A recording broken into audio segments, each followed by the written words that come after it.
So this movie wasn't very good in my opinion. It's very popular. From what I've seen, clips have been circling TikTok and YouTube for years, but was not a huge fan of it. Um,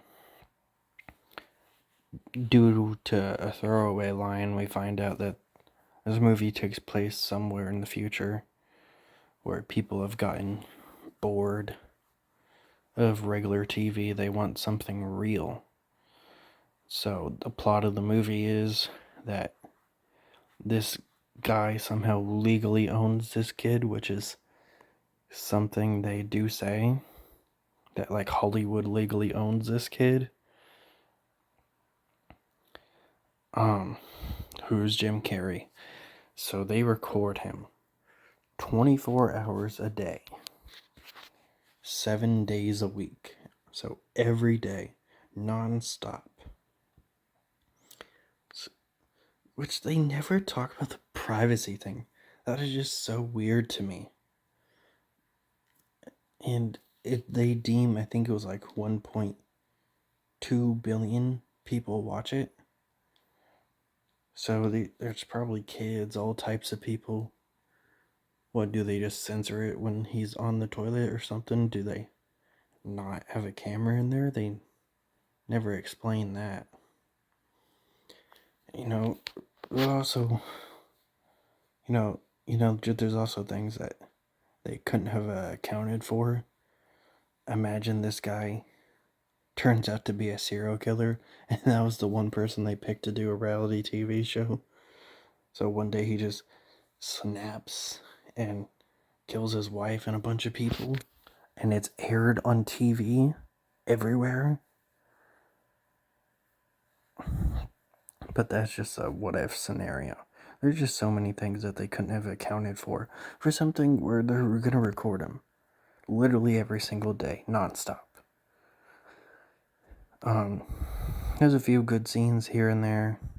Jim Carrey does surprisingly well, because I've never been a huge fan of his overacting. It's not the worst, but I've never been a fan of it. I don't know how he got so popular just by acting crazy.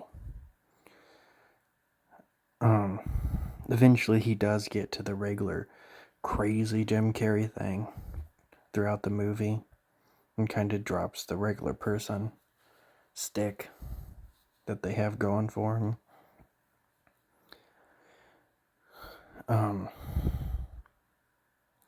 There is one fucked up thing that I thought about when you actually think about it more.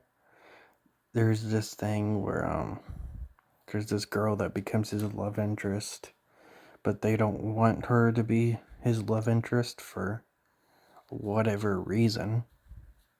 She just says she's not supposed to talk to him or whatever. So I guess they've talked to her specifically for some reason and told her not to talk to him. No idea why. And we later find out that she's been sent to Fiji.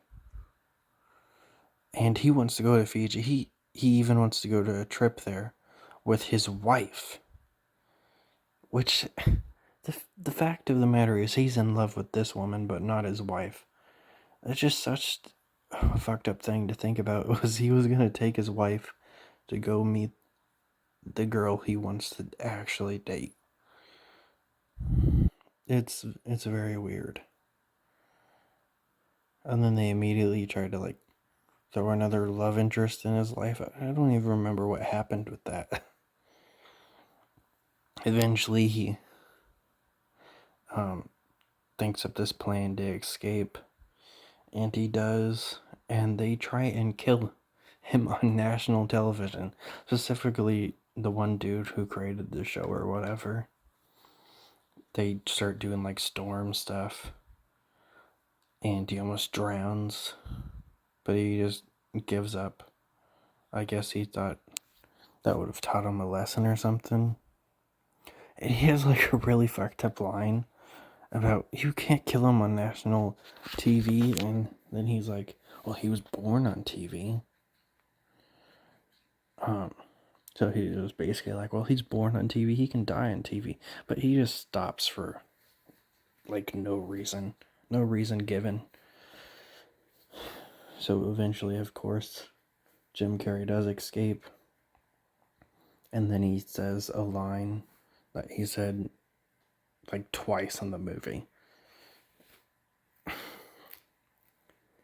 He says, in case I don't see you, good morning, good evening, good afternoon, or something like that. I don't get why they focused on that line so much, why it was so important. I mean, it was a cool thing to say to the neighbors once or twice, but I don't get why that's what you wanted to end the movie on. Not a good enough line to end the movie on, in my opinion. But that's about it.